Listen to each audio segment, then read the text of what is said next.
quindi voglio far vedere che spettacolo. In effetti l'acqua è bella pulita pulita, nulla da dire ragazzi. Ciao Filippo, guarda qua, vieni. Un sole pazzesco.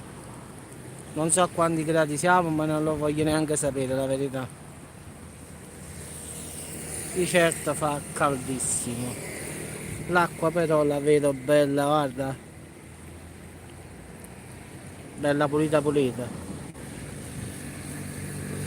Qua è tutto il lato della costiera, da qui i gabbiani sugli scogli.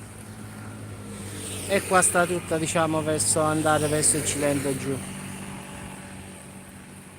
Invece da quest'altra parte ragazzi, qua, dopo questa montagna che vedete ci sta Capri, Ischia, Amalfi, Sorrento, da quest'altra parte. Quindi stanno vicini in effetti. L'acqua ragazzi è perfetta. Sì, guarda qui, va. Pulitissima. Pure il gabbiano ci abbiamo. No, no Filippo, come puoi vedere, a parte i gabbiani che stanno sugli scogli, ma le meduse qua, oh, nulla proprio. Ci sono i pesci, questo sì, ma meduse no. Pure più in là, ho fatto il bagno, diciamo, da quella zona lì 5-6 giorni fa, no, no, il mare è pulito, ma meduse veramente zero. Oh no, Angela, oh no, Maria, vedete, questa è la lungomare di qua.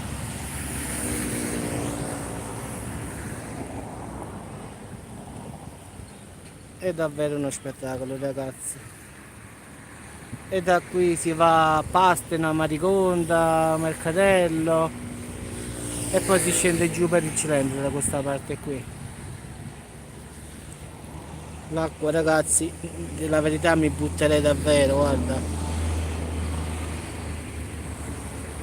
No, no, qui no, la verità non ci sono mai stato. A volte può capitare che l'acqua è sporca, questo sì, ma meduse no. Ci sono i gabbiani, questo sì, ma le meduse mai. Perlomeno io, guarda, in tanti anni non ne ho mai visto meduse qua. Che può capitare che un giorno l'acqua sia sporca, sì, ma che le meduse no, non le ho mai viste la verità ragazzi. Ecco una nave che passeggia, beato lui che se ne va ragazzi. Vedete i gabbiani sugli scogli, adesso ho fatto un po' l'ingrandimento. È pieno di gabbiani, questo sì, ma meduse ragazzi no. Adesso vorrei stare in questa barca, vedi? Vedete lui, andrei a farmi un tuffo. Ciao Angela, ciao. Voi ragazzi vi auguro una buona giornata a tutti, vi ho fatto rinfrescare un po', dai, così vi rinfrescate un pochino e ci sentiamo alla prossima ragazzi. Ciao a tutti e buona giornata ragazzi, quindi un rinfresco anche per voi. Ciao ragazzi a tutti.